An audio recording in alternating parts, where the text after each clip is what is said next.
ہوگا؟ کیا اس کے صوبہ بنانے سے پاکستان کشمیر کے کئی علاقوں سے محروم نہیں ہو جائے گا؟ کیا بھارت کا یہ مطالبہ مان لیا گیا ہے کہ ادھر تم ادھر ہم، پاکستان گھٹنے ٹیک چکا ہے، وغیرہ وغیرہ؟ دیکھیں ملک شاہ زیب صاحب، میں بڑا سمبولک سی بات کروں گا میں اس موضوع پہ، جو میں کہنا چاہتا ہوں. دیکھیں زندگی میں ایک ہوتا ہے جھوٹ بولنا، وہ تو میرا ہاضمہ خراب ہو جائے گا. تو یہ ہو سکتا ہے کہ بندہ بعض اوقات کسی مصلحت کے تحت سچ بولنے کے معاملے میں خاموشی اختیار کر لیں. آپ کے سوال کے جواب میں آپ سے چند سوال پوچھتا ہوں، اسی میں آپ کے سوال کا جواب ہے. مجھے آپ یہ بتائیں کہ کشمیر تو متنازع علاقہ ہے، آپ کے نزدیک ہو نہیں ہو، لیکن اٹس اے ریالٹی، اسی لیے تو کب پڑی ہوئی ہے 73 سال سے. سو کشمیر تو ہو گیا متنازع. کیا مشرقی پاکستان بھی متنازع تھا؟ وہ بنگلہ دیش کیسے بن گیا؟ کیا ہوا؟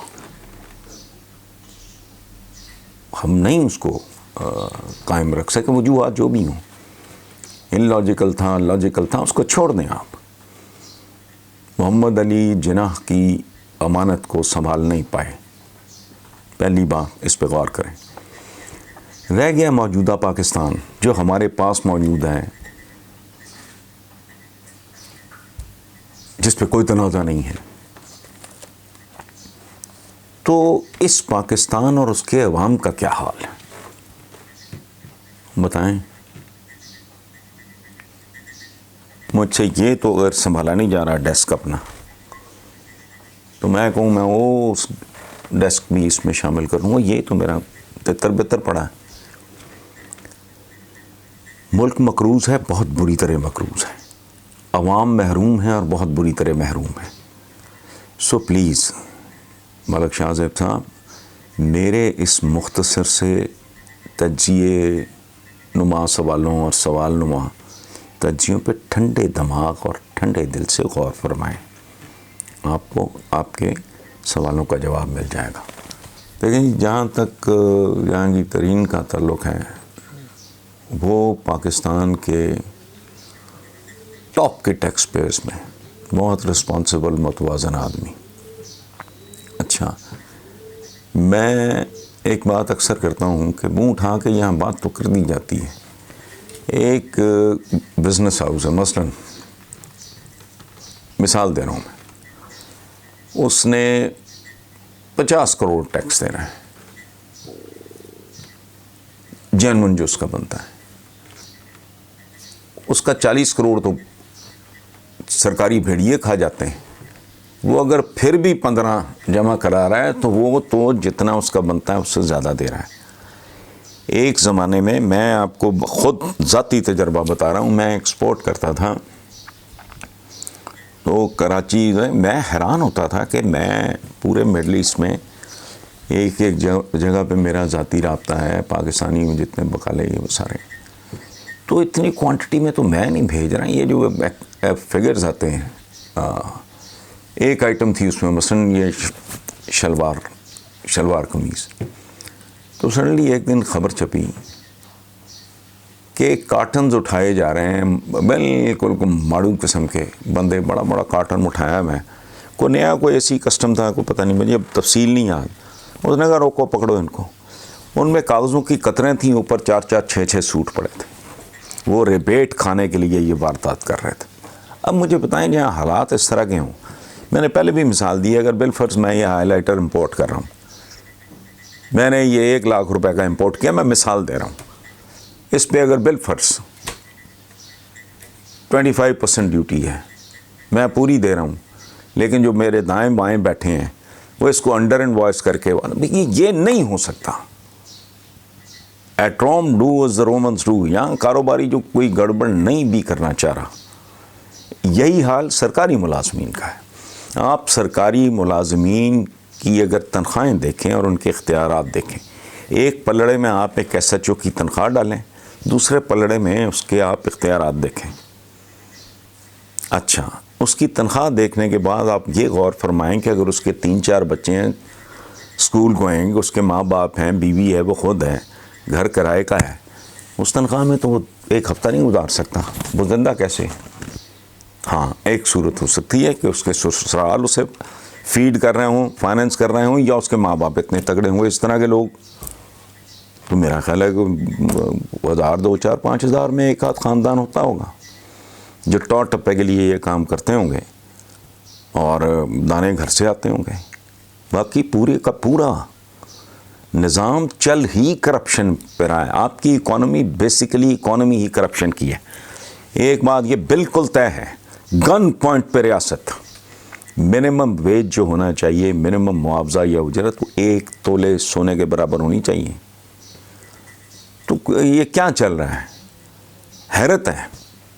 ایک آدمی اگر وہ 50 60 70 80 ہزار لاکھ 1.5 لاکھ میں زندہ ہے اور سفید پوشی مینٹین کر رہا ہے، جینا مرنا مینٹین کر رہا ہے، بچے پڑھا رہا ہے، وہ کرپٹ ہے. اور اس کو کرپٹ کس نے کیا؟ گن پوائنٹ پہ. گن پوائنٹ پہ تو بہت کچھ ہو جاتا ہے، کرپٹ کیوں نہیں ہوگا بندہ؟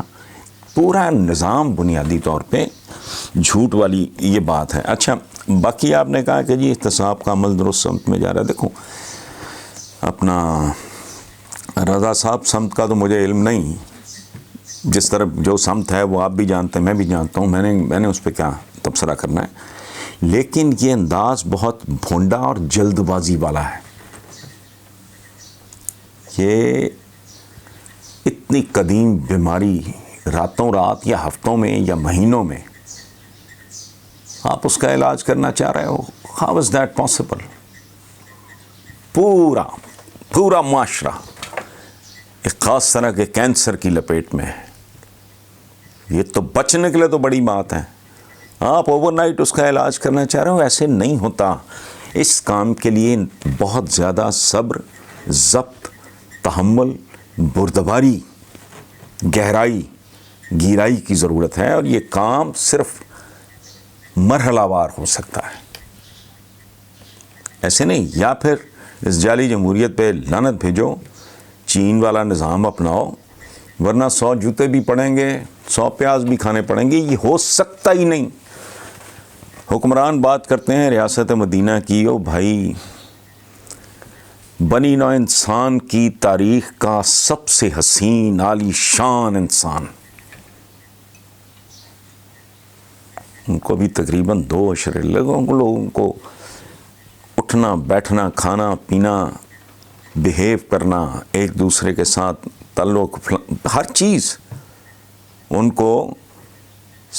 کو گروم کرنے میں، ان کی تربیت کرنے میں، اگر دنیا کی سب سے خوبصورت ہستی کو اتنا وقت لگا. لوگ جب اسلام قبول کرتے تھے تو یہ تھوڑی ہے کہ وہ راتوں رات ان کا سب کچھ بدل جاتا تھا. نہیں، یہ بے شمار بڑے خوبصورت جملے ہیں کہ یار ایک دوسرے کو مسکرا کے ملنا بھی. مسلمان جب ایک دوسرے کو مسکرا کے ملتا ہے تو صدقہ ہے وہ. اچھا یہ کیا تربیت ہے کہ پھل کھا کے چھلکے باہر نہ پھینکو؟ ممکن ہے پڑوسی کے بچوں کو احساس محرومی ہوگا اگر ان کے پاس پھل نہیں ہوگا. یتیم بچے کے سامنے اپنے بچے کو پیار مت کرو، اس کا یہ بھوک چھوڑ کے کھاؤ. اپنے گھر میں داخل ہونا ہے، دستک دے کے ہو. حضرت بلال کا اپنا سٹیٹمنٹ اتنا خوبصورت ہے. ان کو ڈانٹ پڑا کرتی تھی، ان کا وہ ہاتھ کھلا نہیں تھا تو حضور کہاں کرتے تھے کہ کیوں اتنا، کھجوریں بھی پڑی ہیں، ستو بھی پڑا ہے، فلاں جو کچھ بھی ان دنوں. تو پہلے نہ وے آپ کہہ لو میں کہ حضرت بلال پہلے فائننس منسٹر تھے، جو کچھ ہوتا تھا وہ ان کے اختیار میں تھا، اس کو ڈسٹریبیوٹ کرنا بانٹنا. تو حضور کبھی کبھی بہت پیار کرتے تھے حضرت بلال سے، تو چھاپا مارا کرتے تھے دیکھنے کے لیے بھی کیا. وہ کہتے تھے کیوں رکھا ہوا ہے یہ ضرورت مندوں کو. بتدریج تربیت ہوئی ہے. یہ جسے ہم خمر کہتے ہیں، حالانکہ وہ غلط ہے، وہ اور سائنس ہے. خمر سے لے کے کمار بازی تک یہ کوئی راتوں رات والا نہیں ہے کہ ایک آرڈیننس جاری کیا ہو گیا، اس طرح نہیں. جاؤ الٹا لٹک گیا. چونکہ وہ مبنی بر منافقت تھا، اس کے پیچھے کوئی اسٹریٹجی نہیں تھی، اس کے پیچھے کوئی گہرائی نہیں تھی. سارے سرکاری ملازم بالکل خوشامد کے وجہ سے لباس انہوں نے تبدیل کر لیے، نماز وقت اکٹھے ہو جاتے تھے، ضیاء لگ گیا، سارا کچھ ہی گیا۔ ایک کارروائی ڈالنے کے لیے اس نے کہا جی زبردستی زکوٰۃ کاٹنی شروع کر دی۔ تجھے کیا پتہ ہے، تو ٹھیکیدار ہے، ٹائمز ہیو چینجڈ۔ ممکن ہے کوئی آدمی 2.5% کی بجائے 5% یا 7% دیتا ہو، یا شاید 10% تک چلا جاتا ہو، تو ہم کہنا نتیجہ کیا ہوا ہے، جا کے دیکھ لیں کس قسم کے وہ ڈیکلریشنز بینکوں کو دیتے ہیں لوگ۔ اور بہرحال چھوڑیں آپ، یہ ہلکے ہولے دماغ کے بس کی بات نہیں ہے، آپ نے کایا پلٹنی ہوتی ہے۔ اور یہ کچھ سارے بچے اور ٹین ایجرز ہیں سارا ملک، مجھ جیسے بڈھے طوطے کو کیا پڑھاؤ گے تم؟ میں ساری زندگی اگر میں زندہ ہی کرپشن پہ رہا ہوں، یہی کام میرے باپ نے کیا ہے، حرام کا نوالا میری رگوں میں اترا ہوا ہے، مجھے ریفارم کرنا چاہ رہے ہو تم؟ سوئچ آن آف کر کے، یعنی ہے بتی جلاتی ہے تو روشنی ہو جائے گی کمرے، اس طرح نہیں ہے۔ سو سمت ٹھیک ہو غلط ہو، اس سے کوئی فرق نہیں پڑتا۔ اپروچ بڑی، انداز بڑا، اسلوب بڑا، بھونڈا اور ہلکا اور گہرائی اور گہرائی کے بغیر ہے۔